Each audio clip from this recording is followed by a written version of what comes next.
তারেক রহমান দেশে আইলো আঙ্গো social media শুরু না মেন স্ট্রিম মিডিয়া যা শুরু করলো না।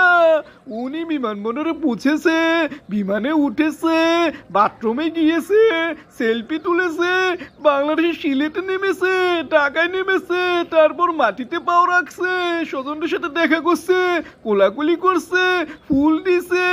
আরে এমন ভাবে খবর করা শুরু করছে যেন হাজার বছরের শ্রেষ্ঠ বাঙালি বাংলাদেশে এসেছে। আমি আর বিরোধিতা করি না দাদা, কিন্তু বছর দেড়েক আগেও এই তারেক রহমান সম্পর্কে এই মিডিয়ায় কি বলছে?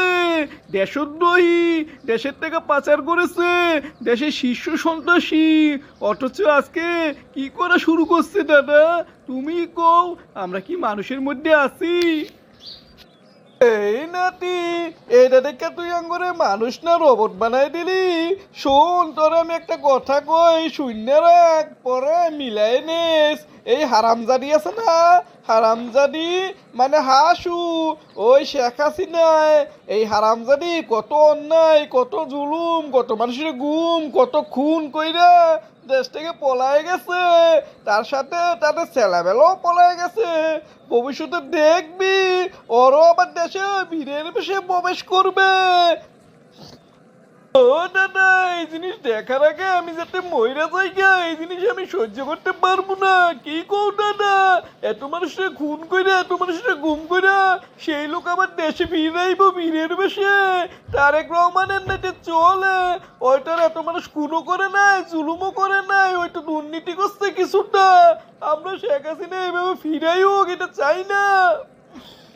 এই বেটা, শেখ হাসিনা কি তার গুণের কারণে ফিরাইব? না না। আওয়ামী লীগের গুণের কারণে ফিরাইব? না না। কিসের জন্য ফিরাইব জানিস? এই বিএনপি ক্ষমতায় যাইয়া মানুষের প্রতি জুলুম করা শুরু করব। মানুষ বিরক্ত হইয়া কইবা হাসুরে আনি, শেখ হাসিনারে আনি, আবার আইনা এই বিএনপিরে দমন করাই। আরে হাসুরে আনবো, বিএনপিরে থামাইতো, আবার বিএনপিরে আনবো, হাসুরে থামাইতো। বাংলাদেশের মানুষই তো সার্কেল হয়ে গেছে গা।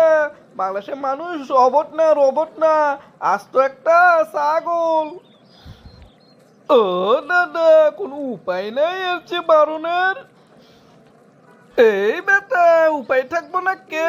কোনো সমস্যা সৃষ্টির আগেও এই উপায় সৃষ্টি হয়ে যায়। তোরা আমি বলি শোন, আমরা জনগণ যদি এখন বুঝি না, বুঝা শুন না, ধর বিএমপি ক্ষমতা আইলো, তারপরের বার বিএমপিরে ট্যাকেল দেওয়ার লাগে তৃতীয় পক্ষ খুঁজতে আবার করতে হইব।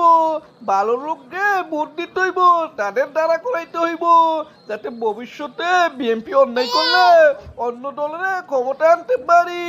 আবার যাতে ওই গেউ লীগের বলে না যাওন লাগে। বুঝতে পারছিস ব্যাপারটা? ও দাদা, কথাটা তুমি ঠিকই কইছো। আঙ্গ বিকল্প তৈরি করে রাখতে হইব।